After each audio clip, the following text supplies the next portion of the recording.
안녕하십니까 여러분, 머니케어 뉴스 케어먼입니다. 이번 주 같은 경우는 징검다리 휴일이 있어서 수급 현황이 파워풀하게 나타날 거라고 말씀드리진 않았습니다. 자, 그러려니 하고 시장을 바라보셔야 되고요.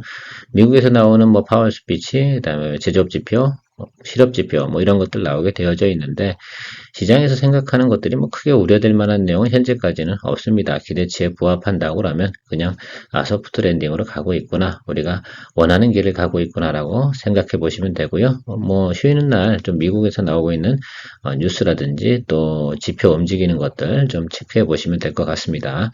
제가 오늘 준비한 내용들은 전력 인프라 관련된 내용들 조금 준비했고요. 2차전지 관련돼서는 습식공정에서 건식공정 넘어가는 내용들이 앞으로 핵심 요소라고 저는 생각을 하고 있어요. 이 부분은 제조 원가를 컷다운 시키느냐 못 시키느냐 여기에 좀 기로가 있고요. 경쟁력에 대해서 좀 생각을 좀 해봐야 되지 않겠습니까? 그렇고요.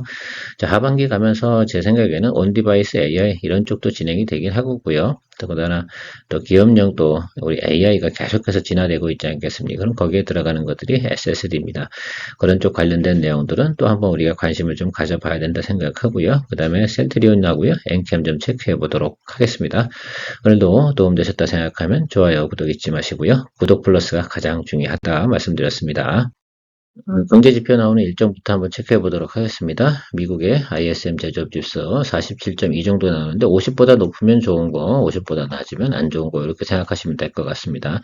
최근에 보면 상당히 지수가 내려와 있음을 알 수가 있습니다. 그 요정 같은 경우는 뭐 제가 볼 때 전망치가 크게 변동치가 없을 것이다 라고 지금 컨센서스는 나오고 있는 점도 있고요.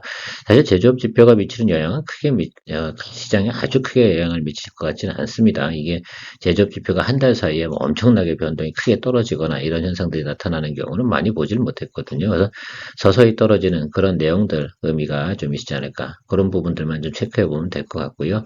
수요일 날 테슬라 3분기 전기차 인도량 발표 예정이 있습니다. 이 부분에서 상당히 좀 아마 2차전지 관련된 내용들하고도 연관성이 좀 많지 않을까 이렇게 보고 있습니다. 그래서 이때 인도량이 좀 증가됐다 이런 뉴스가 나온다고 한다면 2차전지 관련된 종목들도 상당히 좋게 반응을 하지 않을까 이렇게 보고 있고요. 10월 4일 날 같은 경우에 실업률 발표가 있잖아요. 4.1을 기준으로 제가 4.2보다 높아진다 그러면 금리는 낮춘다. 연준 발표 내용 중에 제가 좀 핵심적으로 읽었던 내용들은 바로 그겁니다. 계속해서 고용지표가 떨어진다라고 한다면 고용에 대해서 관리를 하겠다라는 것들이 지난번에 파월 연설 중에 나와 있지 않겠습니까? 그래서 연준은 물가와 고용을 관리하는 거에 집중하겠다라고 하는 것 중에서 지난번에 내용이 나왔던 것들은 고용 쪽입니다. 그리고 고용을 관리한다는 건 제조업 지표를 또 관리한다 이런 내용하고 상관관계를 두고 여러분들이 보시면 좋을 것 같고요. 우리나라 뉴스 중에는 금투세 관련된 뉴스가 나왔습니다. 이재명 대표가 금투세 유예 시사인데 내용이 그거예요. 주식시장 선진화가 먼저이지 않나. 아니 당연한 얘기를 지금에 와서 하고 앉아있나 이렇게 생각을 하고 있습니다. 어쨌든 저는 그런 것 같아요. 어떤 법안이 좀 만들어지고 경제에 영향을 미치는 것이다 라고 생각한다고 그러면 마치 어떤 큰 국가 프로젝트 같은 경우도 사업성 평가 이런 거 다 하지 않습니까? 법안도 평가를 좀 하고 나서 진행하는 것들이 상당히 중요하지 않을까라고 생각이 들어요. 법만 딱 만들어 놓고 나중에 문제가 있으니까 그것 때문에 말도 많고 탈도 많고 글쎄요, 이런 것들은 조금 제가 보면 아쉽지 않나 이렇게 생각하고 있습니다. 어쨌든 지금 현재 상황에서 저는 개인적으로 금투세는 아니다. 뭐 이거 뭐 이상하게 예를 들어서 경기를 갖다가 살리겠다고 애를 쓰는 사람들이 계속해서 말입니다. 경기를 안 좋게 만드는 쪽에 법안을 만들어내는 것 자체는 의미가 없지 않나 이렇게 생각을 하고 있습니다. 전력 설비 관련된 내용부터 이제 이야기 한번 드려보도록 할게요. 일단 가장 중요한 전력기기, 전력 인프라죠. 그래가지고는 대표적으로 뭐 HD 현대일렉트릭이 대장주라고 좀 볼 수가 있는데 매출 부분은 효성중공업도 빵빵합니다. 그다음에 LS 일렉트릭 같은 경우는 이제 뭐 고전압 관련된 전력 설비 이런 것들 추가적으로 만들겠다, 개발하겠다 진행 중인 것이고요.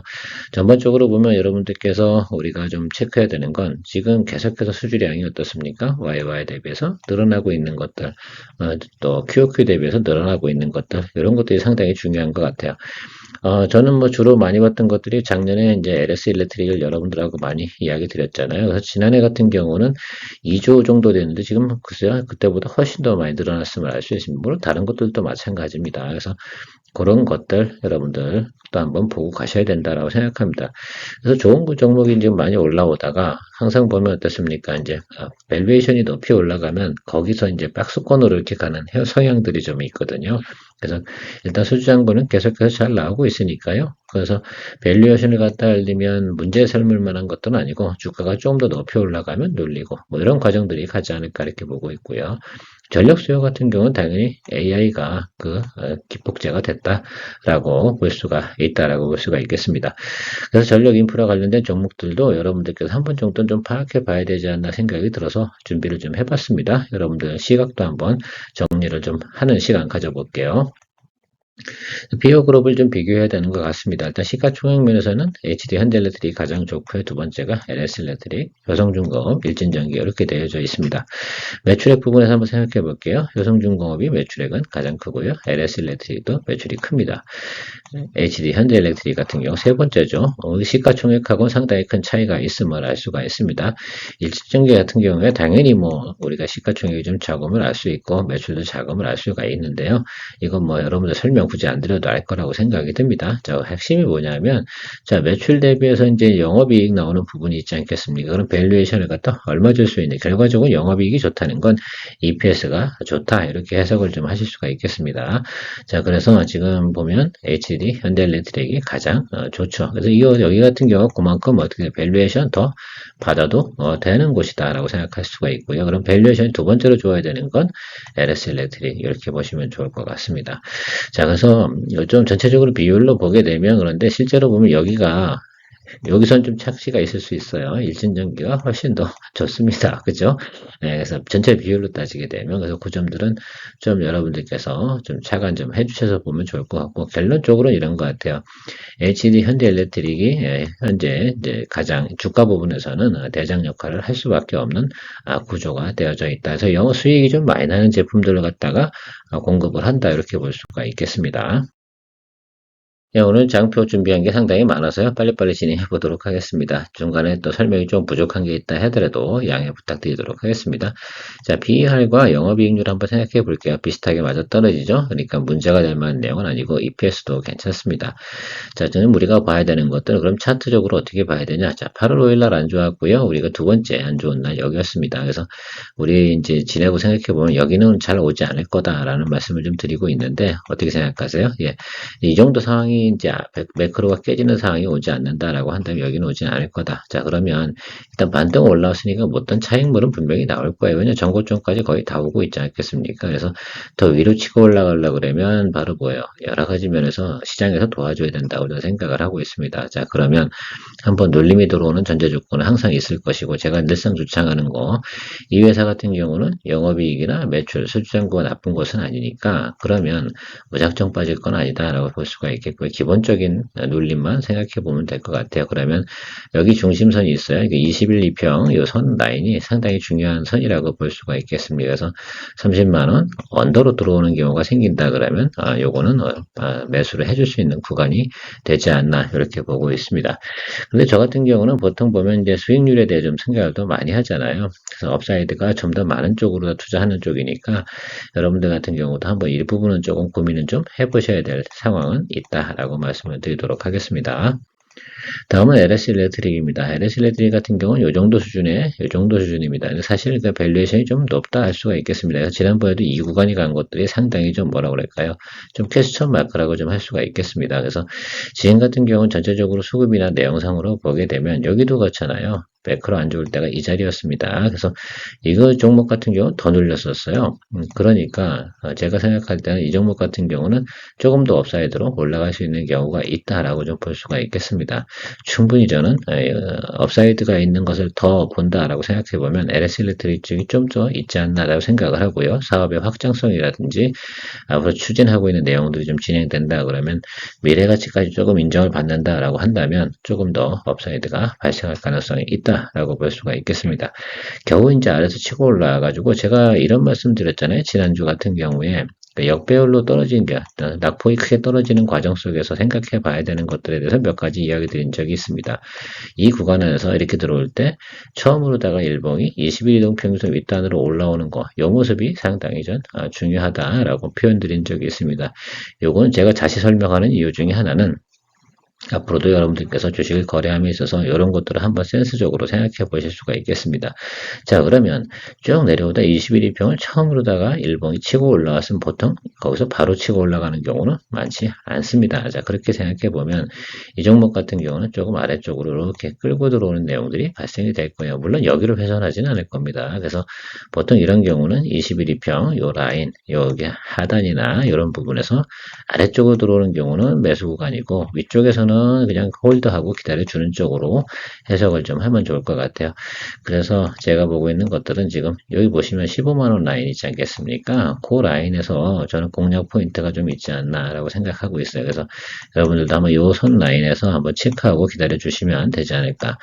단기적으로도 많이 올라왔잖아요. 그러니까 생각해 보시면 이 라인에서 여기까지 올라왔으면 이게 뭐 글쎄요. 제가 볼 땐 둘 중에 하나예요. 옆으로 기간 조정이 가든 조금 눌림이 들어와도 요거 아래쪽으로 이렇게 가겠죠. 그래서 요 하단 쪽에서만 이렇게 잡아주시면 괜찮지 않나 이렇게 보고 있습니다. 일단 지금 전력 인프라 관련된 내용들에선 수주 잔고는 상당히 좋기 때문에 주가가 추가적으로 뭐 크게 하락할 만한 사유는 많지 않다라고 볼 수가 있겠다라고 해석하고 있습니다. 일진전기를 좀 먼저 보여드릴게요. 효성중공업보다는 저는 일진전기 쪽이 훨씬 더 탄력성 부분이니까 주가를 트레이딩하는 부분에서는 일진전기가 훨씬 더 재밌지 않나 이렇게 생각을 하고 있습니다. 내용적으로는 뭐 대부분 지금 PER 같은 경우는 비슷한 수준에 대부분 와 있습니다. 이 종목 같은 경우 지금 LS 일렉트릭하고 비슷한 상황이라고 좀 볼 수가 있겠어요. 같이 똑같이 하라 그랬잖아요. 주식의 차트 모양도 어때요?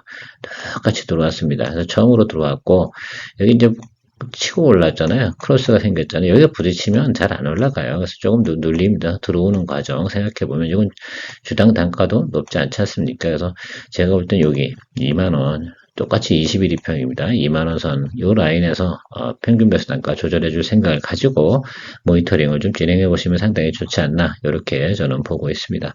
그래서 결과적으로는 그런 것 같아요. 이제 업황이 전체적으로 나쁘진 않잖아요. 그리고 이 회사 같은 경우도 지금 뭐 전체적으로 YOY 대비 성장성이나 이런 부분들이 크게 문제가 되진 않지 않습니까? 그래서 최근에 보면 달러가 조금 약세로 들어오는 과정에서 수출을 많이 하는 기업들이 조금 밸류에이션 다운 이런 부분이 조금이나 있을 수 있어요. 그런 것들 때문에 최근에 보면 조금 주가가 조정을 더 깊이 두 번째에서 더 깊이 받았다라고 볼 수가 있다고 해석을 해볼 수가 있는데 그게 장기적으로 보면 큰 문제는 아니다. 대부분 사람들은 어떻게 된다? 잊어버린다라고 생각할 수 있습니다. 그래서 제가 보면 글쎄 전력 인프라 쪽에서 트레이딩이 좀 강하신 분들은 일진전기 보시면서 주가가 눌림이 들어오면 글쎄요 지금도 눌리게 되면 거의 10% 눌리지 않겠습니까? 20일 라인이면. 뭐 그 정도 선에서는 공략 포인트 충분히 또 잡아볼 만하다. 또 최근에 지금 연휴 중에 제가 굳이 좀 공략을 좀 한다라고 생각하고 기다려본다 그러면 저는 이 종목 기다리고 한번 볼 생각을 좀 가지고 있어요. 그리고 여기 이 부분이 상당히 좀 좋잖아요. 그 다음에 여기 오늘 같은 경우도 이렇게 생각해 보면 여기가 배드 시그널 아닙니까? 그래서 아주 큰 배드 시그널은 아닌데 그나마 제가 생각할 때는 좀 눌림이 좀 들어올 가능성이 있다. 이거는 아주 크게 조정을 받는다고 보는 건 아닙니다. 그래서 요 21일평 요 라인 보시면서 한번 공략 준비 한번 해보시면서 기다려 보시면 괜찮지 않을까라고 생각이 들고 있습니다. 제가 자꾸 강조하는 건 뭡니까? 예, 요번에는 저는 일진전기를 공략을 해보겠다라고 마음을 먹고 준비하고 있다라고 보시면 좋을 것 같고요. 효성중공업 같은 경우는 전체적으로 그렇습니다. 영업이익률 이런 부분들이 가장 좋진 않아요. 매출 부분이라는 건 크긴 좋은데 그래서 다른 것보다 탄력성 있게 움직이지는 않으니까 또 무겁습니다. 주당 단가도 높고요. 그래서 이런 것보다는 좀 재미난 LS 일렉트릭이나 일진전기를 제가 좀 더 강조해서 이야기 드린 이유 중에 하나는 그래도 어차피 얘네들 다 같이 움직이잖아요. 자 그렇다고 생각해 보면 좀 더 우리가 부담이 없는 쪽으로 활용해 주시는 것이 상당히 좋지 않나 이렇게 생각을 하고 있습니다. 그래서 저는 이번에는 LS 일렉트릭은 거래 안 하고 이번에 일진전기 쪽으로 한번 트라이를 해볼 생각을 가지고 모니터링 하고 있습니다.